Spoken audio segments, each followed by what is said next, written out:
পুতিনের সিদ্ধান্তে কেঁপে উঠল দুনিয়া। ইউক্রেনের সীমাতে বসাতে যাচ্ছে মহাবোম। ট্রিগার পয়েন্টে সবচেয়ে বড় পরমাণু যুদ্ধ। ভারতের জন্য আচমকা বাড়ল বড় সংকট। বিশ্বযুদ্ধের ভয়ে হাই অ্যালার্টে ভারত সরকার। বন্ধুরা, ইউক্রেন সংকট দিনকে দিন বেড়েই যাচ্ছে, আর আশঙ্কা এটাও রয়েছে কোথাও এই মহাসংগ্রাম মানবতার বিনাশ না করে দেয়। রাশিয়ান রাষ্ট্রপতি ভ্লাদিমির পুতিন একদম ক্লিয়ার করে দিয়েছে আর বড় হুমকি দিয়েছে, যদি ইউক্রেনকে ন্যাটো দেশে সামিল করার সিদ্ধান্ত নিয়ে নেওয়া হয় তাহলে দুনিয়া পরমাণু যুদ্ধের জন্য তৈরি হয়ে যাক। রাশিয়ান রাষ্ট্রপতি পুতিনের এই হুমকির পর গোটা দুনিয়ায় চাঞ্চল্য ছড়িয়ে গেছে, কারণ রাশিয়া পোল্যান্ডের সীমাতে পরমাণু হাতিয়ার নিয়ে যাওয়া মিগ-31 বিমানকে মোতায়েন করে দিয়েছে। ওদিকে যুদ্ধের মাঝে রাশিয়া বেলারুস প্রায় 10 দিনের জন্য জোরদার যুদ্ধাভ্যাস শুরু করতে যাচ্ছে।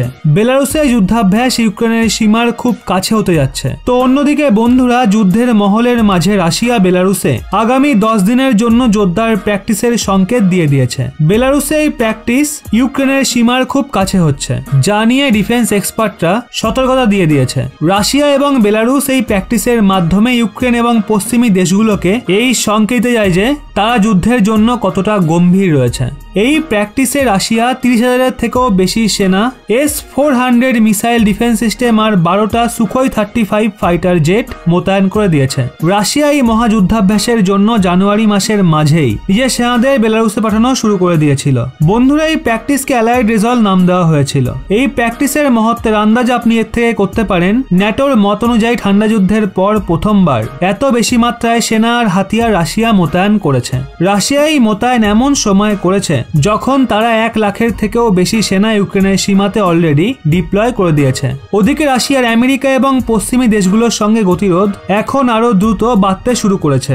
যদিও রাশিয়ান রাষ্ট্রপতি ফ্রান্সের রাষ্ট্রপতির সঙ্গে হওয়া সাক্ষাৎকারের দরুন ইউক্রেনে হামলা করার কথা পরিষ্কার অস্বীকার করে দিয়েছে, কিন্তু এক্সপার্টরা মনে করছে রাশিয়ার রাষ্ট্রপতি ফ্রান্সের রাষ্ট্রপতিকে মিথ্যা বলেছে। এর মাঝে রাশিয়ান রাষ্ট্রপতি বলেছে ইউক্রেনকে যে কোনো হালে ন্যাটো দেশে সামিল হতে দেব না, যেখানে ব্রিটেন সহ পশ্চিমী দেশগুলো বলেছে ইউক্রেনকে বিনা কোনো হস্তক্ষেপে নিজের গাঠবন্ধন চালানোর সম্পূর্ণ অধিকার আছে। মানে বন্ধুরা, পরিষ্কার যে যুদ্ধের আগুনে লাভা এখন ঠান্ডা হওয়ার জায়গায় ভীষণই গরম হয়ে গেছে, আর এখন এই তাপের আঁচ ভারত পর্যন্ত চলে এসছে। বন্ধুরা, কিছু সময় আগে ভিডিও ফুটেজ সামনে এসছে, যাতে পরিষ্কার দেখা যাচ্ছে পোল্যান্ড এবং লিথুয়ানিয়ার সীমা সংলগ্ন একটা রাশিয়ান এক্সক্লেম একটা কিনজাল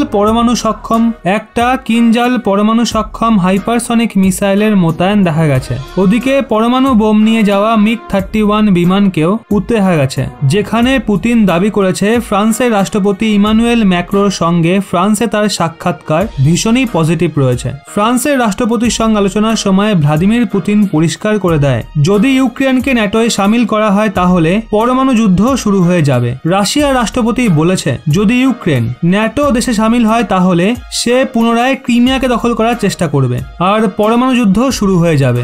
রাশিয়ান রাষ্ট্রপতি প্রেস কনফারেন্সের দরুন একদম পরিষ্কার করে দিয়েছে যে আমি এই কথাটা জোর দিয়ে বলতে চাই, আপনারা শেষ পর্যন্ত আমাকে শুনুন এবং প্রিন্ট, টিভি এবং অনলাইন মিডিয়ার মাধ্যমে নিজেদের দর্শকদের কাছে পৌঁছে দিন। আপনাদের এটা ভোলা উচিত নয় যে রাশিয়া একটা পরমাণু হাতিয়ার সম্পন্ন দেশ। যদি যুদ্ধ হয় তাহলে কেউ বিজেতা হবে না, আর আপনারা আপনার ইচ্ছার বিরুদ্ধে এই সংঘর্ষে ফেসে যাবেন। ইউক্রেন সীমার কাছে বোম বসাবে রাশিয়া। ইউক্রেনের সঙ্গে বিবাদের মাঝে রাশিয়া এবং বেলারুসের মাঝে যুদ্ধাভ্যাসের একটি ফেজ শুরু হয়ে গেছে, যা নিয়ে আমেরিকা এবং ন্যাটো দেশ সতর্কতা দিয়েছে।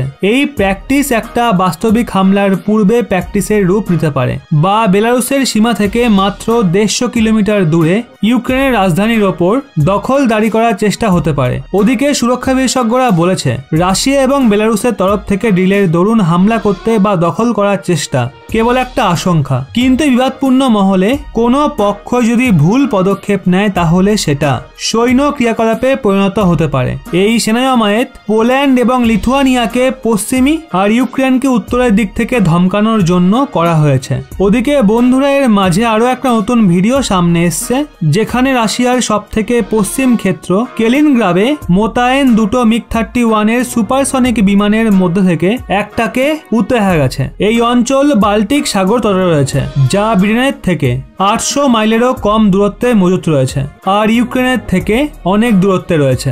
মিডিয়া রিপোর্টে রাশিয়ান যুদ্ধবিমানকে নতুন ultra high speed Kinzhal air launched ballistic মিসাইলের সঙ্গে মোতায়েন করার সূচনা দেওয়া হয়েছে। বন্ধুরা, 24 ফিট লম্বা বা 1 টনের কিনজার বা ড্র্যাগার পারম্পরিক এবং পরমাণু হাতিয়ার নিয়ে যেতে সক্ষম।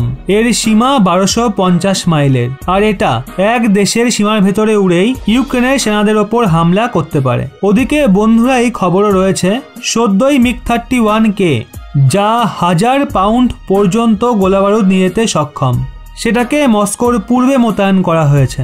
বন্ধুরা, মনে এটা করা হচ্ছে রাশিয়ার কাছে সব মিলিয়ে প্রায় 20টা কিনজাল সঙ্গত MiG-31K রয়েছে।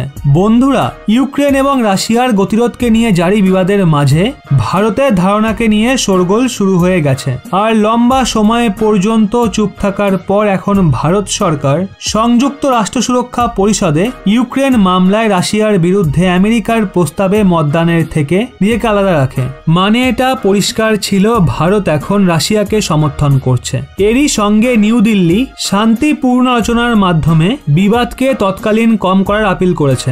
যদিও ভারত সরকার এই মামলায় এখন হাই অ্যালার্টে চলে এসছে, কারণ এই আগুন এখন ক্রমশ বাড়ছে। ওদিকে পশ্চিমী দেশগুলোর ইউক্রেন মামলায় রাশিয়ার ওপর কড়া প্রতিবন্ধকতা লাগানোর হুমকির মাঝে ভারত একদম ক্লিয়ার করে দিয়েছে যে তারা রাশিয়ার বিরুদ্ধে কোনো আর্থিক প্রতিবন্ধকতার পক্ষপাতী হতে পারবে না। বন্ধুরা, ভারতের এই বয়ান রাশিয়ার সঙ্গে ভারতের মজবুত সম্পর্কের পরিচয়। আর ভারতের জন্য বন্ধুরা বড় ব্যাপার হলো ভারতের সৈন্য প্রয়োজনীয়তার প্রায় 60% রাশিয়ার মাধ্যমে নির্মিত হয়। সুতরাং একদম ক্লিয়ার, মস্কোকে ছিন্ন ভিন্ন করার পরিকল্পনা ভারত কখনোই করতে পারে না, বিশেষ করে তখন যখন ভারত ও চীনের মাঝে ইস্টার্ন লাদাখে বিবাদ লেগে রয়েছে। আর অন্যদিকে পাকিস্তানের রাশিয়ার সঙ্গে আলোচনা দিনকে দিন বেড়েই যাচ্ছে। সেই জন্য ভারত সরকার রণনৈতিকভাবে মজবুত সংকেত দিয়ে দিয়েছে রাশিয়ার আভ্যন্তরীণ মামলায় ভারত সামিল থাকবে না, যা আমেরিকার একদমই ভালো লাগছে না। বন্ধুরা, এখানে ভারত, পাকিস্তান, চীন এবং রাশিয়ার ত্রিকোণ মেলবন্ধনকে কম করার মাস্টার স্ট্রোক খেলে দিয়েছে। আর স্বাভাবিকভাবেই বন্ধুরা, এই মাস্টার স্ট্রোক না তো পাকিস্তানের ভালো লাগছে, না তো চীনের ভালো লাগছে, আর না তো এটা আমেরিকার ভালো লাগবে। ভারত কি এই সিদ্ধান্ত নিয়ে একদম ঠিক করেছে? ভারত নিজের পুরনো মিত্র রাশিয়ার পাশে থেকে সাপোর্ট করার সিদ্ধান্ত কি একদম ঠিক নিয়েছে? ভারত এবং রাশিয়ার বন্ধুত্ব নিয়ে আপনাদের কি মতামত অবশ্যই কমেন্টে জানান।